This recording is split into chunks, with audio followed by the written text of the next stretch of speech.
নমস্কার, শুভ শারদিয়া। আজ মহাষষ্ঠী। আজ সকাল সকাল উঠে তৈরি হয়ে নিচ্ছিলাম যে একটু রোদটা বাড়ার আগেই ঘুরে চলে আসবো বলেছিলাম না, কালকে এত রোদে কষ্ট হয়েছে যে আজকে আর একটু ইচ্ছা করছিল না ওইভাবে রোদে ঘুরতে। ওই জন্য দেখুন, একটু আলো আঁধারি এরকম পরিস্থিতিতেই আমরা বেরিয়ে পড়েছিলাম। গিয়ে বেশি দূর কোথাও যাইনি। আজকের আমাদের ডেস্টিনেশন খুব কাছে ছিল, কাঁচরাপাড়ার ঠাকুরগুলোকে কমপ্লিট করা সকালের মধ্যে।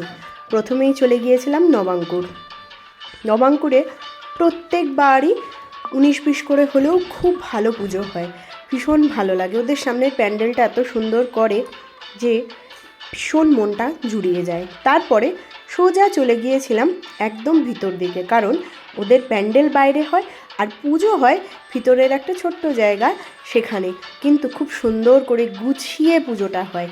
প্রত্যেকবার দেখেছি ওদের কোনো না কোনো ভালো থিমের ওপর পুজোটা হয় আর খুব সুন্দর সাজিয়ে গুছিয়ে করে।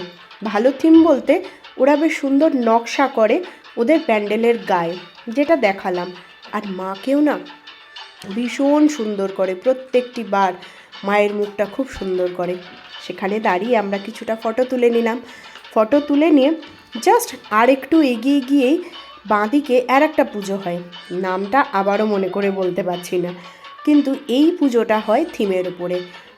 প্রত্যেকটি বার আমি দেখেছি ওরা বেশ নারী শক্তির ওপরে জোর দেয়।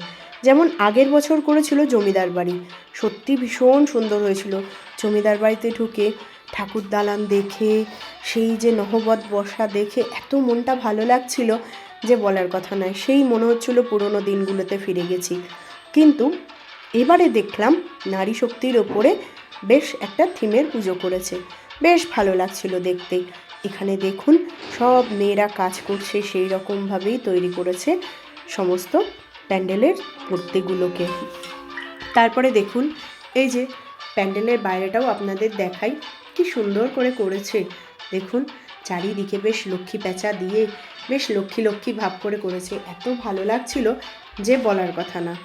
প্যান্ডেলটার থেকে বেরিয়ে আজকে এইটুকুই সকালে, রাতে বিকেলেরটা আবার আপলোড করব। টাটা।